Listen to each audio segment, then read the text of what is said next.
بازار میں ایک قصائی کی دکان پر کافی بھیڑ تھی۔ لوگوں کی آوازوں سے دکان گونج رہی تھی۔ بھائی 1 کلو گوشت دینا، بھائی 3 کلو گوشت دینا۔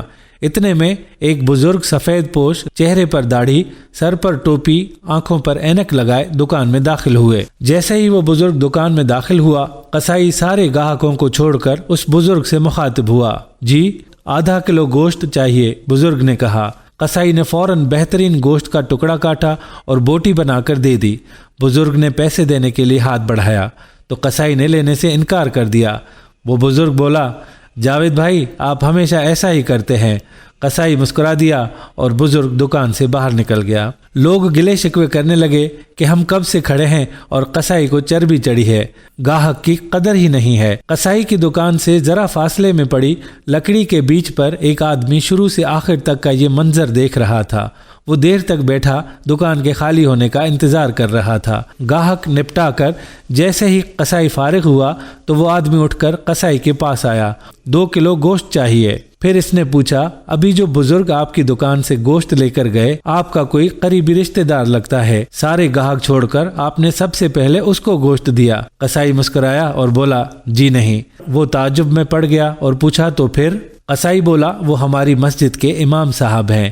جو شخص ہماری آخرت بنانے کی فکر میں رہتا ہے اور جس نے ہماری نمازوں کی ذمہ داری لے رکھی ہے اور ہمارے بچوں کو قرآن اور حدیث کا درس دیتا ہے، کیا دنیا میں اس کے ساتھ اچھا معاملہ نہ کروں؟ اس نے کہا، اوہ اچھا، مگر تم نے ان سے پیسے کیوں نہیں لیے؟ قصائی پھر مسکرایا اور بولا، کیا تمہیں نہیں پتا مسجدوں کے اماموں کو کیا دیا جاتا ہے؟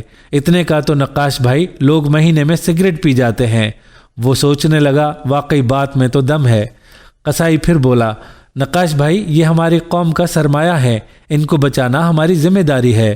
بازار کی تمام دکان والوں نے یہ متفقہ فیصلہ کیا ہے کہ امام صاحب سے کوئی پیسہ نہیں لے گا۔ صرف میں ہی نہیں، یہ نائی، یہ جنرل اسٹور والا، یہ ٹیلر، وہ ڈاکٹر صاحب، کریانے والا، دودھ والا اور سبزی والا، کوئی ان سے پیسے نہیں لیتا۔ نقاش بھائی اتنا تو ہم کر ہی سکتے ہیں۔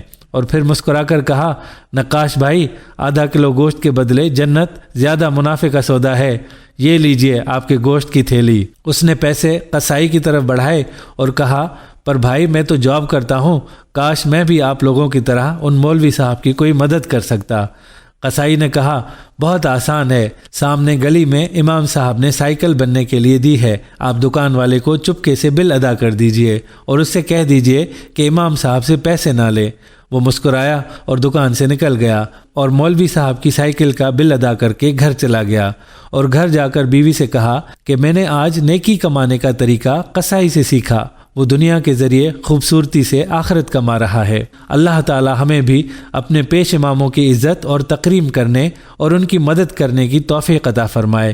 یہ ہمارا سرمایہ ہے، ان کی عزت اور احترام میں کوئی کمی نہیں رہنی چاہیے۔ آنے والی ویڈیو تک ہمیں اجازت دیجیے۔ اللہ حافظ۔